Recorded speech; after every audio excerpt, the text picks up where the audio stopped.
When we talk about acne scars, these are entirely different kind of worms. Basically, we're talking about changes to the skin surface, such as an indented scar, or in some cases a hypertrophic scar or a keloidal scar. When we treat the indented scars, the basis of treatment is by controlled injury to the skin. And typically, in the older days, we tend to use more lasers to produce controlled burns to the skin.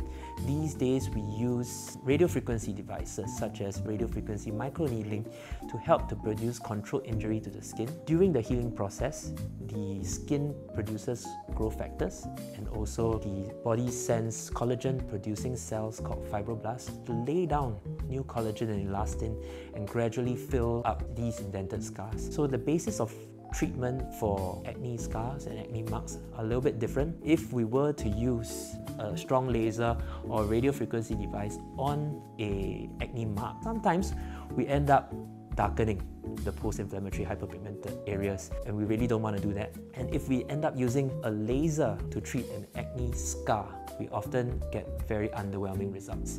So it's important that we distinguish between these two types of acne complications so that we are able to use the correct devices and the correct methods to get the best possible results for our patients.